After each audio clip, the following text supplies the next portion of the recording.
Hey, what's going on, guys? Today we're checking out Power from Chainsaw Man. So this is Plamax. This is from Plamax. This is from Max Factory. This is their new line, and I'm not even sure if they have given any kind of name to this line. It doesn't appear to be the case, but anyway, this is kind of their new line of model kit figures. So you're basically building like a figure, kind of statue, like you would get from like a UFO machine, or just kind of like a figure that you would buy just as a fixed pose kind of PVC plastic painted statue, except in this case you can build it yourself. So it's very similar to Bandai's Figurize Labo line that they have a few releases out in there. So I really enjoyed that line from Bandai. I think it's a really cool concept, having a figure that you can actually build yourself, because I mean, for something like this, it's a cool figure, but if you're just gonna buy it as a figure and you just buy it, take it out of the packaging and just put it on your shelf, it's kind of boring, right? I would rather have the opportunity to actually build it myself. You can do that with like resin garage kits, but those are expensive and more difficult. Working with plastic, in my opinion, is just a little bit easier. So having like plastic versions of like a resin GK kit is awesome. So I'm here for it. I have not ever seen Chainsaw Man, so I have no familiarity with the character really, but it's a cool looking kit and I'm looking forward to more in the line later on. But this one being my first experience with it, I'm looking forward to checking it out, seeing what this new line is all about from Max Factory. Let's go ahead and get right into it. Alright, so let's check out the box here. A little bit sad that my box got a little squished there at the top, but right here on the front we've got a photograph of the painted sample of the kit there of Power. Here on the side, just kind of the same thing, and it doesn't say like if this is like 1-to-1 scale, although it looks like it very well might be about 1-to-1 scale, like with the kit there on the side of the box. And on the other side we got the back side, and on the other side we have just some more shots of that. And it looks like maybe we have an option. You can have her like holding this kind of spear weapon, or just doing the kind of peace sign hand like you see on the box art. So there's a look at the parts on the runners. Everything's going to be color molded. I imagine it's not going to be quite looking exactly like this. Probably going to be missing a couple little colors, like especially down here on the shoes areas where it's more detailed. But we'll find out momentarily. Let's go ahead and get it popped open and we'll see. All right, a big mess of stuff in there. I want to go ahead and take a look at the instruction manual here first.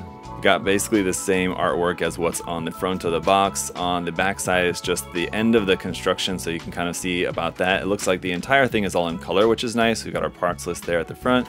And then, yeah, all the construction is in full color, so that's really cool.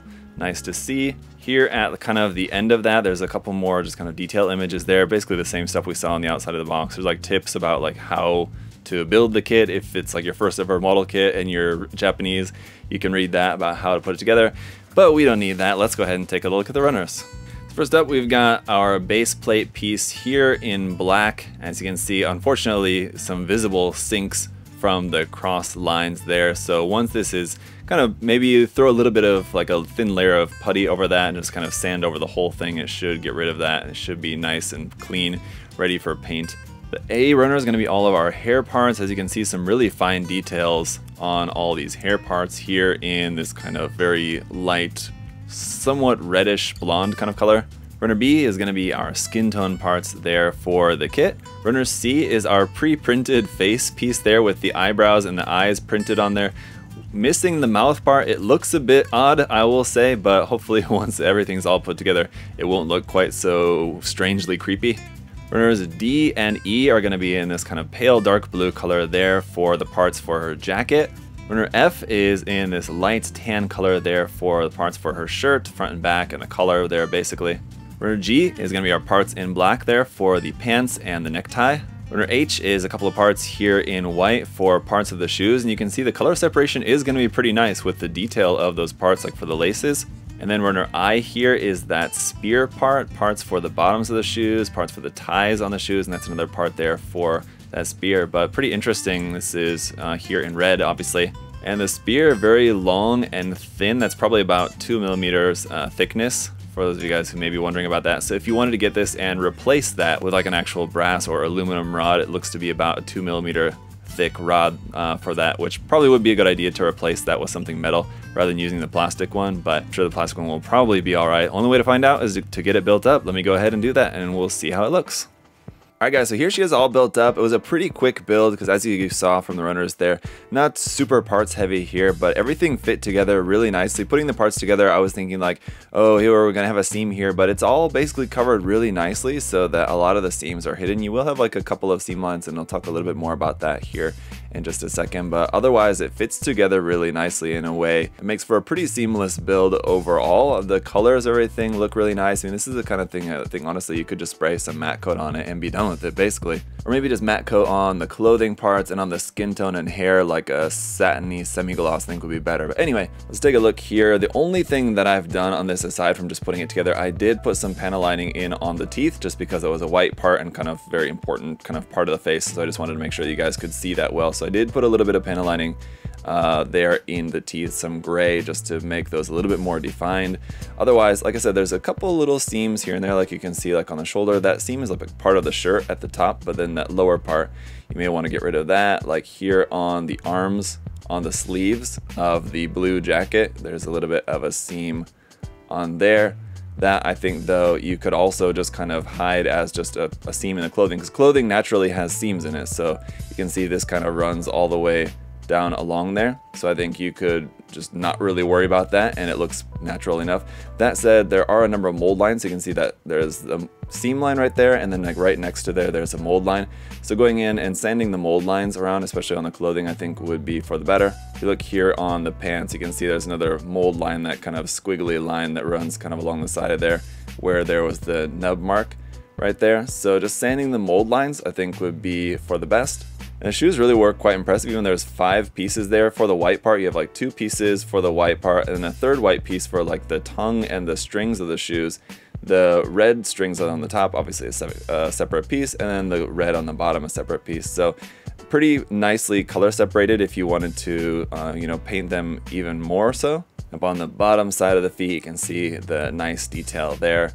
Overall, I think just the molding of this, the jacket, I mean, you will see like some of the connections here on the underside of the jacket if you look closely, but everything is molded really nicely. Even like there's detail on the underside of the tie, and all of the hair parts fit really nicely, and those all look really great. You have a lot of really nice fine detail there for the hair pieces. So just to give you guys a size comparison with a 1/44 scale Gundam kit, there you go, you can see. If I had to guess the scale, it's not specified on the box as far as I've seen, but it looks to be about 1/7. It's not quite as big as a 1/6 scale figure, I don't think, but it's definitely bigger than 1/8. So the overall height, including the base plate, is about 22 centimeters in height, so it's a good size. I do really like the size of this. And of course, our one accessory for the kit is the option hand with the spear. Now the spear is basically just the spear tip, and like I was saying, just with this rod on it, so you could very easily replace that if you wanted to with something a bit more substantial like a aluminum or brass rod. But the plastic one does seem to work fine. The issue is if this is gonna slide through the hand, because there's no like set position for it. But it does look pretty cool, and I have to say it is kind of interesting how it kind of drastically changes the look